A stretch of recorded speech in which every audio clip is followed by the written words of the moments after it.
Hello and welcome to all of you. Today in this online class we will talk about a new topic under second unit, that is statistical basic of thermodynamics.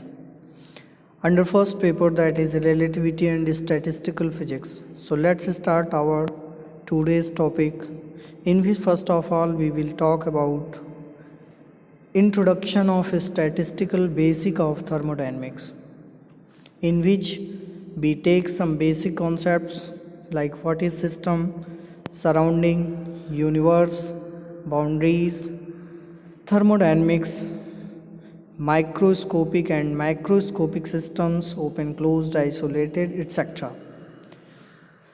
And also in this introduction we will discuss how this is very useful and important for interpretation of statistical basis of thermodynamics. Also we will talk about what is statistics and how it acts in thermodynamics, etc. So let's start. What is thermodynamics? Generally we will talk about a motion of thermal energy. So we can say that thermodynamics is a branch of physics in which we study about the motion of thermal energy and related to it all phenomena and concepts. Thermodynamics have many more mathematical equations regarding to the motion of thermal energy, as like dq is equal to du plus pdv or dw. This is the first law of thermodynamics. It means that the mathematical concepts regarding to the thermal motion, thermal energy, etc. May be taken in thermodynamics. So बात करते हैं हम कि thermodynamics, ये आपने जाना what is the thermodynamics. Thermodynamics के कुछ बेसिक कॉन्सेप्ट्स हैं, जैसे what is the system, surrounding, universe. So first of all we will talk about system. What is the system? सबसे पहला क्वेश्चन आता है कि सिस्टम क्या है, सिस्टम किसे कहते हैं. तो anything in this universe which is surrounded by some common boundaries and having some matters are known as system. तो कोई भी यूनिवर्स की ऐसी वस्तु जिसकी कुछ कॉमन बाउंड्रीज हो, कॉमन बाउंड्रीज होने के साथ साथ इसके पास कुछ मैटर हो, तो उसे ही हम क्या बोलेंगे, सिस्टम है. तो on the basis of its construction, shape and size and some other properties, system can be classified into two categories. System को दो भागों में बांटा गया है. First is macroscopic system, while second is microscopic system. Macroscopic systems are those systems which are very huge or big in shape and size. यानी कि वे system जो आकार में बड़े होते हैं, जिनके गुणों को हम अपने नंगी आँखों से देखकर बता सकते हैं, उनको महसूस कर सकते हैं, तो इस प्रकार के सिस्टम मैक्रोस्कोपिक सिस्टम कहलाते हैं. जबकि दूसरी कैटेगरी है माइक्रोस्कोपिक सिस्टम, MICRO. मैक्रो में MACRO है. तो माइक्रो का मतलब होता है something is very very small और टीनी पार्टिकल, यानी कोई ऐसा सिस्टम जो बहुत ही सूक्ष्म हो, अति सूक्ष्म हो, जिसकी प्रॉपर्टी कैसी है, क्या है, शेप साइज़ क्या है, एट्सेट्रा, आसानी से हम अपनी नंगी आँखों से देख नहीं सकते, ना तो महसूस कर सकते हैं. तो उसी को हम बोलते हैं माइक्रोस्कोपिक सिस्टम. जैसे मान लीजिए हमारे पास एक बड़ा सिस्टम है, और ये बड़ा system there are many large number of particles से मिल के बना हुआ है. तो this system is macroscopic and this system is particularly microscopic. तो सिस्टम ये तो हो गया शेप एंड साइज़ के बेस पे. इसके अलावा थर्मोडायनेमिक्स में सिस्टम कुल 3 प्रकार के होते हैं. On the basis of exchange of matter of amount या amount of matters, and amount of thermal energy between system and surrounding. System और सराउंडिंग के बीच एक्सचेंज को लेकर सिस्टम 3 प्रकार के होते हैं: open, close and isothermal. Open system such like this cup. अगर इस कप में हम क्या रख दें, टी रख दें, हॉट टी, तो होगा क्या? After some time tea we can see that there are decrease in amount of matter, also decrease in temperature. यानी चाय ठंडी भी हुई, चाय का लेवल कुछ डाउन भी हुआ। तो इस प्रकार के जो सिस्टम होते हैं उन्हीं को हम क्या बोलेंगे? Open system. यानी such thermodynamic systems which are able to exchange both amount of matters and amount of thermal energy to the surrounding are known as open system. जबकि यही सिस्टम क्लोज हो जाता है अगर इसके ऊपर हम क्या रख दें, एक प्लेट रख दें। प्लेट रख देने से होगा क्या कि there is no exchange of any amount of matter between system and surrounding, only amount of thermal energy is transfer between system and surrounding और एक्सचेंज्ड। तो कह सकते हैं कि इस प्रकार के सिस्टम जो केवल उष्मा का स्थानांतरण करते हैं सराउंडिंग के साथ या एक्सचेंज करते हैं सराउंडिंग के साथ, वे क्लोज सिस्टम कहलाते हैं। इसमें किसी भी प्रकार के मैटर का कोई भी एक्सचेंज नहीं होता। तीसरे टाइप का जो सिस्टम है आइसोथर्मल, यानी थर्मस जैसा होता है कि a system which are not able to exchange any amount of matter और any amount of thermal energy are known as isothermal system. But in behaviour हम जानते हैं कि थर्मस में अगर कोई गर्म लिक्विड रख दें तो वो ज़्यादा टाइम तक गर्म नहीं रह सकती। उसकी एक लिमिट होती है 8, 10, 20, 24, 36, इसके बाद उसको ठंडा ही होना है। इट मीन्स दैट ये क्लियर हो जाता है कि there is some exchange or takes place, कुछ एक्सचेंज हुआ। तो इसलिए कोई भी परफेक्ट आइसोथर्मल सिस्टम नहीं होता। तो अब बात करते हैं स्टैटिस्टिकल बेसिक क्या है थर्मोडायनेमिक्स में। इस तरीके से हम सिस्टम हो गया, सराउंडिंग हो गई। सराउंडिंग क्या होगी? Surrounding everything outside of the system through which system is surrounded are known as its surrounding. And universe क्या होता है? The combination of system and its surrounding are known as universe.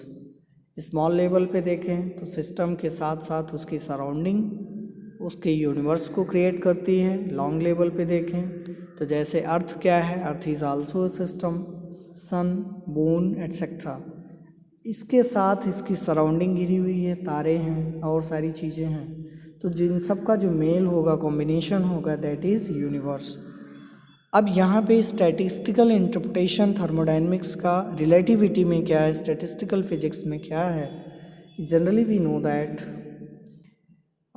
system contains a large number of molecules or atoms, and these atoms or molecules are taken as a system, so we cannot take it individually। अलग अलग हम atom, molecules, electron, proton, न्यूट्रॉनों का consideration नहीं कर सकते, इनका distribution नहीं करा सकते किसी भी सिस्टम के अंदर। तो अगर कोई भी मैटर है तो उसके एक छोटे से वॉल्यूम में भी भारी मात्रा में एलिमेंट्री पार्टिकल, एटम, मॉलिक्यूल पाए जाते हैं। तो उनके विषय में एग्जैक्ट इवैल्यूएशन करना थोड़ा कठिन हो जाता है। तो उसके लिए हम क्या करते हैं? स्टैटिस्टिकल इंटरप्रिटेशन करते हैं। स्टैटिस्टिकल इंटरप्रिटेशन क्या होता है? Generally we know that statistics यानी सांख्यिकी, संख्याओं से खेलना। किसी भी घटना से संबंधित जितने भी आंकड़े होते हैं उन आंकड़ों का समायोजन करना, उन आंकड़ों को गणितीय रूप प्रदान करना, उन आंकड़ों को हम एज अ मैथमेटिकल कॉन्सेप्ट में डेवलप करना, फिर जाके किसी भी निष्कर्ष पे पहुंचना। ये सारी चीज़ें किस में आती हैं? स्टैटिस्टिक्स में आती हैं। तो अगर कोई सिस्टम है जिसके पास लार्ज नंबर ऑफ एटम्स है तो उसका टेम्परेचर क्या होगा, वॉल्यूम क्या होगा, एटम्स को हम किस तरीके से सिस्टम के अंदर अलग अलग सेल में डिस्ट्रीब्यूट करेंगे, हर सेल के एक वॉल्यूम के साथ उसकी एनर्जी होगी, उसका पर्टिकुलर रीजन का एक डेंसिटी होगी। तो इन सारी चीज़ों के लिए जिन आंकड़ों का प्रयोग हम करते हैं और जिन मैथमेटिकल रूल्स का यूज़ करते हैं, that is known as statistical basis. So अब बात करते हैं इसके हिस्ट्री के बारे में, कहाँ से शुरुआत हुई और कहाँ पे ये अभी चल रहा है। तो इसके लिए हम जानते हैं कि जैसे up to the end of 17th century, 17वीं शताब्दी के अंत में, the physical phenomenas were explained by use of dynamical principle. जितने भी फिजिकल फिनोमिना थे उनका एक्सप्लेनेशन होता था by using dynamical principles. But in certain cases, लेकिन कुछ विशेष कंडीशंस में, केसेस में, particularly where the system contains large number of particle, मुख्यतः उन स्थितियों में जहाँ पे एक सिस्टम भारी मात्रा में कणों को अपने अंदर समाहित रखता है, the dynamical principles could not be used. इनका हम उपयोग या प्रयोग नहीं कर सकते थे इसके एक्सप्लेनेशन के लिए, either due to mathematical complications, या तो कुछ गणितीय समस्याएं थी यानी कैलकुलेशन की समस्याएं थी, और due to their being insufficient for the interpretation of observe phenomena, या तो वे ऑब्जर्व फिनोमिना के लिए सुटेबल ही नहीं थे। For example, we can obtain complete information concerning the motion of a mechanical system containing a large number of particles। Example के तौर पे अगर हम कोई मैकेनिकल सिस्टम ले लें जो कि एक लार्ज नंबर ऑफ पार्टिकल से मिल के बना हुआ है, तो उसकी पूरी जानकारी को अगर हमें निकालना है तो हम इसके लिए क्या करेंगे, by solving the equation of motion. Equation of motion को सॉल्व करेंगे, which are equal in number of degree the freedom of the system, जो कि डिग्री ऑफ फ्रीडम भी रखते हैं, by the use of initial conditions of position and velocities of the particle. Particle की कुछ velocities होती हैं, उनके पोजीशंस होते हैं, उनका डिग्री ऑफ फ्रीडम होता है, तो इन सब के लिए एक इक्वेशन होता है। इसके अलावा भी उनके बीच जो फोर्सेस होते हैं वे भी हमारे पास अननोन होते हैं। तो सबका कैलकुलेशन करना क्या कहलाता है कि this is the complication, mathematical complication. तो इसलिए हम उसको एग्जैक्टली इवेल्युएट या डिस्कस नहीं कर सकते। देयरफॉर इट इज़ इम्पॉसिबल, इसलिए कह सकते हैं कि इट इज़ इम्पॉसिबल, ये असंभव है, to apply the principle of dynamics. Principle of dynamics को अप्लाई करना असंभव है, किस पे, टू द फिज़िकल सिस्टम्स, उन फिज़िकल सिस्टम्स के ऊपर जो कंटेन करते हैं a large number of particles, जो भारी मात्रा में पार्टिकल्स को अपने अंदर समाहित करते हैं। Now more ever the problems of an atom. अब बात आती है एटम्स की प्रॉब्लम, जो कि 2 इलेक्ट्रॉन से मिल के बने हुए हैं। सच ग्रेटेस्ट मैथमेटिकल कॉम्प्लिकेशंस, उनके पास भी मैथमेटिकल कॉम्प्लिकेशन होते हैं, that nobody so far has solve it completely. तो इसलिए हम कह सकते हैं कि इस तरीके के जो सिस्टम होते हैं जिनमें भारी मात्रा में पार्टिकल्स या मॉलिक्यूल्स होते हैं, उनको कम्प्लीटली डायनेमिकल प्रिंसिपल के बल पे या उसकी मदद से सॉल्व करना, डिस्कस करना कठिन है। Therefore it is impossible to solve the problem of microscopic body. तो इसलिए अब हम कह सकते हैं कि किसी भी माइक्रोस्कोपिक बॉडी के विषय में पूर्ण जानकारी डायनामिकल प्रिंसिपल के आधार पे प्रदान करना बड़ा ही कठिन है। क्यों? क्योंकि माइक्रोस्कोपिक बॉडी कंसिस्ट होती है किससे, अबाउट 10⁻23 एटम्स, करोड़ों की संख्या में एटम या इलेक्ट्रॉन के साथ वो कंसिस्ट करती है। Such problems were successfully solve by statistical method और स्टैटिक्स। तो इस प्रकार की जितनी भी समस्याएं होती हैं उनको हम कैसे सॉल्व करते हैं, स्टैटिस्टिकल मेथड पे या स्टैटिस्टिक्स पे। अब बात आती है कि अब तो स्टैटिक्स एक आधार बन गया इस तरीके की समस्याओं को सॉल्व करने का। तो शुरुआत में स्टैटिक्स का यूज़ किया गया तो उसको हम बोलते हैं क्लासिकल स्टैटिस्टिक्स, यानी ओल्ड फैशन स्टैटिस्टिक्स। बाद में जो स्टैटिस्टिक्स यूज़ हुई उसको मॉडर्न स्टैटिस्टिक्स बोलते हैं, जिसको आइंस्टीन, बोस और अन्य वैज्ञानिकों ने प्रयोग किया। तो बात करते हैं पहले जो आई, फिर कैसे उसका क्रम बदला नए में। The statistical method are applied only to physical system. Statistical method केवल फिजिकल सिस्टम के ऊपर अप्लाई किया जाता था, वो भी उन सिस्टम के ऊपर जो कंटेन करते हैं लार्ज नंबर ऑफ पार्टिकल्स, जो भारी मात्रा में पार्टिकल्स को रखते हैं। वे पार्टिकल आइडेंटिकल होते हैं बहुत से मैटर में, बहुत से सेंस में, but distinguishable by means of some properties. लेकिन कुछ गुणों के आधार पे उन्हें हम अलग भी कर सकते हैं। जबकि क्या होता है ये सभी एक जैसे ही होते हैं, इनडिस्टिंग्विशबल होते हैं। These methods are used to study the law of governing the motion of large assemblies of electrons, atoms, quanta, molecule, etc. तो इन मेथड्स का हम यूज़ करते हैं किसमें? Study the law governing the motion of large number of large assemblies of electron, atom, quantum, molecule, इन सब के में the number of particles being too large. अगर पार्टिकल की संख्या काफ़ी ज़्यादा है तो the statistical method are capable of only drawing the interface and making the deduction of some average properties. तो ऐसी कंडीशन में स्टैटिस्टिकल मेथड केवल एवरेज प्रॉपर्टीज़ को रिप्रेजेंट करता है उस सिस्टम की, वो एग्जैक्ट कैलकुलेशन, एग्जैक्ट इवैल्यूएशन नहीं देता। इन जनरल, सामान्य रूप से, if we want to calculate, यदि हम कैलकुलेट करना चाहें these average, in average properties को फ्रॉम डायनेमिक्स, तो क्या होगा? Then we have to solve a large number of equation of motion. तो ऐसी स्थिति में हमें भारी मात्रा में यानी करोड़ों की संख्या में इक्वेशन ऑफ मोशंस को सॉल्व करना पड़ेगा फॉर ऑल पार्टिकल्स, जितने भी पार्टिकल सिस्टम के अंदर मौजूद हैं, with the particles which are not known, और उन पार्टिकल्स के बारे में भी जो हमें ज्ञात हैं। Therefore it is impossible to calculate exact average value. तो इसलिए हम कह सकते हैं कि by using statistical method also it is impossible to calculate exact value. यानी स्टैटिस्टिकल मेथड का यूज़ करने के बाद भी हम एग्जैक्ट वैल्यू को ज्ञात नहीं कर सकते, केवल एवरेज वैल्यू को ज्ञात कर सकते हैं, और वो भी डायनेमिक्स के थ्रू तो बिल्कुल नहीं कर सकते। तो in statistics average values are found without going in detail. Statistics का फ़ायदा क्या होता है कि बिना डिटेल में गए ही हमें एवरेज वैल्यू की, एवरेज प्रॉपर्टीज़ की जानकारी हो जाती है। तो उसके आधार पे हम किसी भी सिस्टम की कैरेक्टरिस्टिक और इंडिविजुअल पार्टिकल्स की कैरेक्टरिस्टिक को एक्सप्लेन कर सकते हैं। It should be noted that the statistical method do not give the information of actual behaviour of system.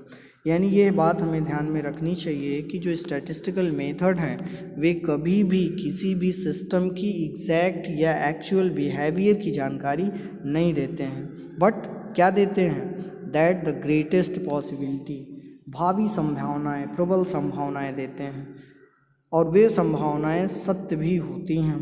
The large is the number of particles in physical system, यानी किसी भी physical system में भारी मात्रा में अगर पार्टिकल्स हैं, then the more nearly correct and statistical predictions. तो ऐसी स्थिति में जो स्टैटिस्टिकल प्रेडिक्शंस होते हैं वो ज़्यादातर सही होते हैं in comparison to the smaller is the number of particles और degree of freedom in mechanical system, उसकी तुलना में जहाँ पे एक मैकेनिकल सिस्टम के अंदर कम से कम एटम्स होते हैं।